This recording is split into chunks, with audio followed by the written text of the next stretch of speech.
What's up, guys? In this episode, we're talking with Spencer Bramwell, a AAA catcher for the Miami Marlins. We talked to him right before spring training, and we got to hear all about his offseason. We asked him about his goals for the upcoming season and what drives him to keep playing. If you want to know what it's like climbing up the ranks in the minor leagues and being this close to accomplishing your dream, this is the episode for you. Can't wait for you guys to check out this episode of the Broettes. Guys, before we jump into today's episode, I got to tell you about our new sponsor. It is Stinger Sports. Guys, I got to tell you what I love about these guys. So first, I met Brandon, the founder of Stinger, through a mutual friend. We had him on the podcast, one of my favorite episodes. Make sure that you go and check it out. But we've developed not only a bit of a friendship, but now a partnership where we want to introduce everyone on the world to Stinger Sports because they make incredible athletic gear at an affordable price. And this is what I really love, because if you're a parent, you know how expensive gear is getting, how expensive uniforms are getting. And these guys make affordable stuff that is pro level quality. Right now, Colt is using one of their gloves. I mean, this thing is sick. Look how customized that is. And he's using this in 13U baseball right now, which is amazing. And then we also brought them on as a uniform sponsor. Look at these custom Stinger Sports Brolette jerseys. How cool are these? And the best thing, they're not just for baseball. So baseball, soccer, volleyball, whatever that you need, they can equip you. But on the baseball side specifically, what I love is they will equip you with fully customizable jerseys, but also the pants, the hats. They will also get you the ancillary stuff like batting gloves or team backpacks or anything that you need. And they have packages that make it affordable for any family. Guys, you got to check out Stinger Sports. I will put the link in the description. Check these guys out. Make sure you tell them that the Broettes sent you. And please, please, please support our sponsors here. Check out what they're doing. Big fans of Stinger Sports. Now, let's jump into this week's episode. All right, we're going to start this off by doing some blind rankings. And since you're in the Marlins organization, I grew up a Marlins fan. That was like my team. I was there opening day, 93, Charlie Huff throwing the knuckleball, way predating you guys. But so I thought it'd be fun to do some blind rankings of Marlin legends. There's 5 of them, so you're just going to rank them 1 through 5, and hopefully you do your organization proud with this one. Let's do it. All right, take it away. Gary Sheffield. Let's go 3. Good start. Jeff Conine. I mean, Mr. Marlin, you got to go 1 there. See, I told you would know Mr. Marlin. You got to know Mr. Marlin. Dontrell Willis. Let's go 4. Giancarlo Stanton. 5. Charles Johnson. 2. Nice. That worked out. I was like, got to put the catcher in last. And I was hoping he knew who he was, because he was my guy. It was Benito Santiago was the first Marlins catcher. And then Charles Johnson was like the guy. He was like the cool catcher at the time. Yeah. I mean, Giancarlo, it's a tough 5 spot, but the other guys are legends. So Giancarlo had one great season as a Marlin. Yeah. So yeah. Love that. All right. Great way to start, man. I'll let you kick it off. You're literally a week out from spring training. What's going through your mind right now? Right now, it's kind of just finishing my training, polishing off what I've been working on, and, getting ready to hit the ground running once I get there. I've been home since beginning of October, so everything that I've done the past 4 months now, it's going to all kind of come show out, and we'll see what works, see what's not. So my mind right now is just continuing the process and getting ready to get back to Jupiter. Let's go back to Colorado Mesa. You played 5 years there, and something clicked between years 4 and 5. To where you had a breakout year hitting 371 or 23 home runs. What changed? I think mostly my mindset. I've always been a guy that's loved the game and really enjoyed, getting better in the process and everything going into it. But I let a lot ride on, the wins and losses, my performance, and put some pressure on myself. And going into my 5th year, I never really knew if I was going to play again. So I kind of told myself, if this is it, let's enjoy every last minute of it. And didn't let the losses or the failures throughout the year get to me. And what clicked is I was able to play free and easy and go out there and just compete. And, I mean, the numbers show for itself that it worked, and that's what I try to carry with me now. What was the moment you realized I actually might get drafted? And was that always a dream you had since you were a kid? The moment, I was pretty unsure since, 5th year to D2, it's pretty unheard of to, even get an opportunity to go to pro ball. So I knew I put a good year together. I was confident in my ability. But the dream to get drafted was ever since I was little, play pro ball, be a big leaguer. So the faith in myself never really disappeared. I just had to trust the process with that and hope someone saw my talent and gave me a chance. Tell us your draft day story. So I was in Grand Junction. I was doing a job replacing Chromebooks at local elementary schools. And before we went into one of the schools, my teammate Hayden McGeary got picked up by the Cubs in the 15th. And so we were excited. I was with one of our pitchers as well. And we go in the school and have zero service. So rounds 15 through 20, we had no idea what was going on. We were trying to check the phones. And I was face deep in a Chromebook cart cleaning out like old snacks that the little like elementary school guys threw in it. And my phone starts blowing up. And I had no idea what happened. I had a few missed calls and ended up calling my mom back. And I was like, what's going on? And she's like, you did it. I'm like, did what? I was like, I'm cleaning out Chromebook cart right now. She goes, you just got drafted. I was like, there's no way. And while I was on the phone, I got a call from the Marlins congratulating me that it happened. And, you know, not the ideal draft day story, but it was pretty memorable. That's awesome. What's the post draft day story? So like that night you like go and celebrate a little bit? Like was there a little bit of excitement after that? Oh, I mean, there was tons of excitement. I started this job. It was supposed to be like a 2-week gig to help like the local elementary schools. I actually paid pretty well. And it was, you know, middle of day 2 and walked up to the guy after the phone call. I was like, hey, I'm done. I got to get out of here. That night, a few of my teammates were still in town. Some of my coaches were in town. We went out to dinner, celebrated. And then I think it was either the next morning or the day after I was flying down to Jupiter to start the process going through pro ball. It looks like you went right from college straight into rookie ball. What's the biggest difference between college ball and pro ball that no one warned you about? I think it's the depth of each team because, you know, in college, you have the starting 9, a few guys on the bench, especially in D2. Like, not to knock D2, I loved my experience. It's just the depth there wasn't as deep. And we had a few guys that went D2 to D1, D1 to pro ball. And once you get to D1, there's a little bit more depth. There's probably 5, 6, 7 guys on the bench. The whole bullpen's throwing hard. And you get to pro ball, and everybody's the guy coming from their college team or their high school team. So nobody sucks. There's not like a pitcher you get to look forward to facing. You might see guys well, but everybody's talented. Everybody has like their stuff that they know works. And so the competition is way higher level. And even in rookie ball, I was 24 when I got drafted. Most of the guys in rookie ball are 16, 17, 18 years old, but all of them have talent. They're throwing 100. You know, the infielders are all smooth. The outfielders have cannons. And so it's just getting used to the consistent velo and knowing that everybody has talent. You got to bring your A game. Yeah. And also being the 24-year-old guy with like teenagers coming in and they're, you know, how developed they are at that age. It's wild. Yeah, it's crazy. My draft class, except for 2 high schoolers, I think all of us were 4th, 5th, or 6th years in college. Oh, wow. So we had an old group, and I think it was weird for everybody being back there feeling like you were a freshman in college again with the guys we were playing with. What did the Marlins identify as your strengths when they drafted you? And what did they want you to work on immediately?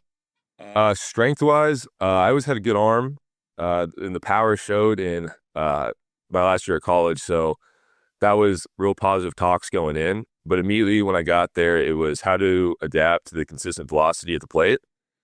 And I had never done a one-knee setup behind the plate. So getting used to from going to a really wide traditional stance, and I used to not be the most flexible guy in the world, to now getting down in these new positions to help my receiving and blocking.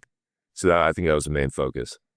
Man, that's good. It's so interesting. Like, hey, we love what you do, but we're going to change how you catch at the big league level is like kind of crazy. And so I think it sounds like you had the right mindset of like, well, cool, I'm going to go figure this out. Right. Right. And you kind of have to. They kind of throw you into the fire and whatever happens, happens. But being able to improve my receiving and blocking, and it's just a simple adjustment of changing your eye level and getting a little lower, was really cool. That's something I never really thought about. I was just saw the one knee, thought I wouldn't be as mobile. But over the years and like almost being forced to do it, I've really grown to like it, and all my numbers have gone way up. So it's working. Who's been the most influential coach or mentor in the Marlins organization so far? And what's the best piece of advice they've given you? It's pretty tough. My AA manager last year, Nelson Prada, I was with in low A for 2 years. So he's been the most consistent face I've seen. And he's a guy, he's been around, I think he's been coaching for 30 years in professional baseball. He coaches over in Venezuela in the offseason. So just him and having his knowledge around the game, it's really cool because he realizes how hard the game is, how hard you have to work, what goes into it. And sometimes that doesn't show up on the field. But he's a guy that's kind of always in your corner and letting you know that you're doing the right thing, just trusting what's going on, and eventually it's going to click. As a catcher, you're basically a coach on the field. How have you developed your game calling and pitch relationship skills at the pro level? As far as pitcher relationship, I mean, that's my favorite part. You're kind of like an extra pitching coach that's able to work them through the game. You're a guy that can see everything on the field, so be able to relay that. And I've always enjoyed the part of catching where you have to lead. You have to go by example. You have to show up early. You have to do all the little things right because it's such a demanding position. As far as the pitch calling game situations, we actually are doing a new thing in our org where they're calling 100% of the pitches for us. This is a way for the pitching staff to be able to throw all their pitches, different counts, work on their stuff, for them to develop, but also kind of force us to know that we can throw anything in any situation. And they're confident enough in them that they're going to throw strikes and be around the zone. So all that pressure of, having to study before and prepare and get a game plan for each batter, the pitching coach is taken care of. Now I just have to see what the pitcher's doing in the game, and if any adjustments need to be made, then I'm the guy for that. That's super interesting. And I did read about that. You guys kind of taking that approach. The other thing I wanted to kind of talk about is just in the minor leagues, like guys are moving up and down, moving levels. You're getting new guys coming in. You're getting new signees. And then obviously you have language barriers, right? You got guys coming from Dominican or Puerto Rico or Mexico or Venezuela. And so, how has even just different cultures and making sure that those pitchers are confident and comfortable that, Spencer's going to be there for me, right? And help me, because these pitchers rely on you as well to get to the next level, in their career. Yeah, definitely. And the language barrier is huge, but I think what's worked for me is in the clubhouse or in the early work, that when you get to the field, being around those guys and letting them know that, we're human too. We're trying to learn. They don't know our language. We don't know theirs, but we're all there playing the same game. So building that relationship, even if, my Spanish isn't perfect, but at a mound visit, I can talk a little bit of it, kind of get the message through, for them to relax and be able to get through the situation. But the relationship, even if we're not fully understanding, but sitting at a table with Google Translate on and being able to have a conversation, learn about their background, and, develop something to where we can take that out there and there's a level of trust that is there. Man, that's so cool. This offseason, was there anything different about your approach knowing spring training is right around the corner? Did you attack it differently than previous offseasons? With our hitting philosophy in our org, we're doing a lot of stuff where we're kind of, again, getting thrown into the fire, where it's a lot of challenge stuff off the machine. We've gotten rid of flips, T-work, all that. We go to the machine, do a routine, and kind of go to battle right from the start. So my main approach in hitting this offseason was just compete. And where before, where you kind of waste time doing flips, soft toss, maybe a little overhand, that we're going in there, tricking your brain, getting right after it. And I feel like that's really helped my approach. And, some days you feel like you don't have it. And to be able to, have a machine throw in 90 plus miles an hour, you've taken a few warm-up swings. Now you got to go compete. I think it's really prepared me ready to go for, those long spring training days where you might hit at 8 a.m. and then your game's at 1 or 2 o'clock. How can you get the body going? How can you get the mind right, and different ways to do that? And on the catching side, it's kind of the same thing. Our catching department's done a real good job of, challenging us, making sure that whatever our training is really tough, so the game's really easy. And just, taking both of those approaches into all my prep work, I think it's really got me good to go. Is that a newer thing in the org where you getting rid of the flips and the tees and the stuff like that? Because I'm sure like you grew up doing that. Like that was probably a routine. Oh yeah. I mean, I think it was a routine for everybody. And the reason is the pitch angle coming in, it's really unrealistic for somebody to flip you an underhand, slow, soft toss pitch. So at first, I think last spring training was when they introduced it. And it was tough because, I spent the whole offseason going through my routine, developing. Everyone needs a cage routine and getting it locked in, and then we show up and it's just machines. So getting used to it was tough, but as the year went on, you realize that with a few med ball throws, maybe some like just dry hacks off to the side, it's more than enough for you to not waste 25 minutes doing flips for everybody. And it does get your mind locked in real quick because it's kind of like fight or flight. You're either going to get dominated by the machine or you're going to find a way to beat it. Walk us through a typical training day this offseason. What time did you wake up and what's the routine? Usually I get up around 7 and make breakfast. I hit the gym around 8, there for a couple hours. Then I drive up to Irvine, which is like half an hour away. There I'll throw, play long toss with one of the guys, do all my catch and defensive work. I'll hit around 12:30 for about an hour and then do any like physical therapy stuff I need before I head out of there. And then typically I leave there around 3. and then I'll drive back. And my off-season job is I run baseball lessons for local kids. So I'll usually do a couple of those hours of those at night, and then I'll finish my night off with getting all my sprint work and running in, and then eat dinner, hang out, and then do it all again. You got a full day, man. A lot of my friends make jokes how I'm like the most busy, unemployed guy ever in the off season. But, going all over the place, you got to find the right spots to train and what works in your schedule. So, you got to make it work, and it's a pretty good gig. Do you have a personal trainer or strength coach, or are you following the team programming? What does your team or feedback loop look like? So I'm following all the team programming. There is a strength coach at the place I hit at that I've done before. And, with the cost of everything and kind of everything adding up, I've opted to do that on my own. And the weight room for me has always been kind of my happy place. I've always loved getting in there and working. So doing it on my own was really never a big of a deal.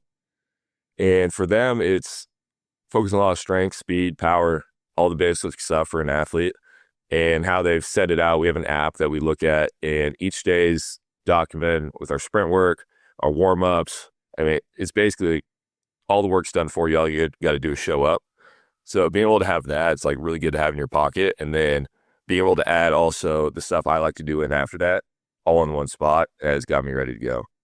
How much communication do you have with the team during the off season, right? Like there's the app, they're updating it, but like, are you sharing like, hey, here's what I did for the week, and here's are you sharing progress, or like, so you're coming to spring training like completely like they haven't seen you in 4 months, or like is it been a little more communication than that? No, there's actually a lot of communication with like the app we use. We plug in all the numbers, so the strength coach has access to that. Every month we got a call with our strength coach, our athletic trainer, hitting guy, and our catching director. One of our catching coaches. Everyone gets assigned a different coach throughout the org. So they're letting us know what they're expecting of us when we show up, and we kind of update them on what we're doing. And then all that goes into a plan to develop us to have us ready to hit the ground running. You've got a whole separate fitness Instagram. Clearly, strength and conditioning is a priority for you. When did you realize how important the weight room was going to be for your career? I think it was at some point in high school where it really became more of an addiction than anything. Once I got in the weight room and started seeing progress and how it was translating to the field. The fitness Instagram kind of started as a joke in college. My roommate had one. I was like, oh, I'll make one. And it was fun for a little bit being able to, post all the PRs I was doing on there and be able to keep up with it. I should probably do a little bit better job of updating that. I think it's been a few years. But, the importance, again, like bigger, faster, stronger, it translates. I think they said last year in the SEC, the average guy was like 205 pounds. And that's the pinnacle of college baseball to play there. So now getting into pro ball, I think getting to high school and taking it all seriously and having 4 years of that, 5 years at college where we were lifting 3 days a week as a team. I was doing stuff on my own, continuing to build that foundation has really prevented a lot of injuries for me and put me in a really good spot where I'm at. Let's say, like, especially as a catcher, right? Like the wear and tear on your body, like obviously there's a strength side, but there's a mobility side. There's you got to be available to play every day. So it's got to be a big part of this, like taking care of yourself so you can be there for, 100 game season, 100 plus games. Yeah. There's definitely a lot of wear and tear. I think we played, I was part of, 155 games last year between the two levels. And, you're not playing every day, but what people don't realize is we still show up to the field at like 12 o'clock in the morning or 12 afternoon. And then we have 7 hours till the game. And that whole time we're lifting, we're training, we're doing stuff to get us ready for that night. And then you do that 155 times over. So there's a lot that goes into it. And I think just having that strength background and being able to protect my body, that where maybe an injury would have taken me out, that I have the strength in the surrounding area to where it's be able to keep me in. I just have to monitor it, is huge. Let's talk about the mental side. You're at AAA, you're right there. How do you manage the pressure of knowing this could be your big shot without letting it become overwhelming? So I've always done a pretty good job at, even if I've put pressure on myself to perform or do something, that once I'm playing the game, like all that kind of goes out the window.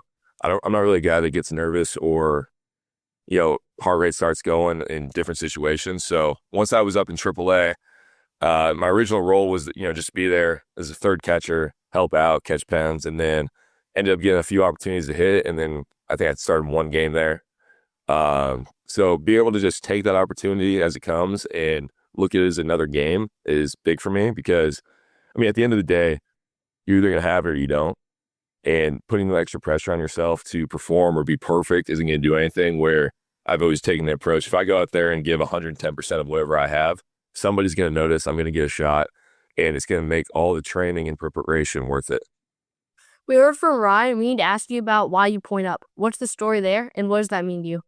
I would think it was going into my sophomore year of college. Ryan's brother Taylor, unfortunately, took his own life, and he's one of my cousins. We were pretty close growing up, and it gave me a reason that year to play for something bigger than the game, something that I never really had before that. So it started with at Colorado Mesa. I wrote, his name was Taylor, wrote Tay on my hat as a tribute. And the more I looked into it, the more I realized, how much I was like him, how much I looked up to him, and never really got the chance to tell him that. And so it kind of progressed from the hat into, showing if I'm going to hit a home run, I'm going to make a point to point up to him, because that was like my thing that year. That's what I was playing for. And it's just continued. It's just a way to pay tribute to him, continue to keep his name in the loop, and, be able to keep playing for something bigger than the game. And then hopefully at one point, the goal would be to get to a platform where I can help guys that were in his situation and, help keep them around a little bit longer. That's amazing. I didn't know that story was going there. He shot me a text and said I had to ask you about it. And obviously it's his brother. And I didn't know that was going there, but that's beautiful. And I love the idea of like, how can you use this platform that you're given, right? Whether you play the game for another year, another 20 years, like, how can you use that to help others? Both in, you're helping kids now, doing training and things like that, helping people that are maybe going through some mental struggles. Like, it gives you a bigger purpose than just going out and hitting a baseball, right? And I think that's something that you can carry with you for the rest of your life and whatever pursuit that you have. And I think that's really cool. And that's got to mean a lot to you as a ball player. Yeah, and it's hard. It's easy to get lost in what we do and how people view us. Some of the guys out there is like their idols, and at the end of the day, we're just human beings out there getting the opportunity to play a sport for a living. And being able to, for me, I love diving into all the community service and doing the little things around the communities of the different affiliates we're at. Be able to give back and show them that we're people too. We care. We're not just guys that go out there and play baseball and that's all we do. Like, we're human beings. We have emotions. Everything is normal for us. We just, again, have this really cool opportunity where we get to play a sport and have fun with it. If you could write the perfect spring training for yourself, what would it look like? A lot of loud contact at the plate, staying healthy, and, if I do get the opportunity to back up some of the big league games, be able to show out and take the approach of, giving the 110% that I talked about and, making somebody notice, because this is a big year going in. I'm 27 years old. Had a cup of coffee in AAA. My pro career hasn't necessarily gone exactly how I wanted it to, but something I've taken into it was showing up every day with the same mentality of how do I get better? How do I put myself in a spot to achieve the dream I've had since I was 4, being a big leaguer? And just taking that approach in there and staying true to myself, I think I'll be set up for a lot of success. What's something about this journey that no one talks about, but everyone should know? In like the most loving way possible, it is an absolute grind.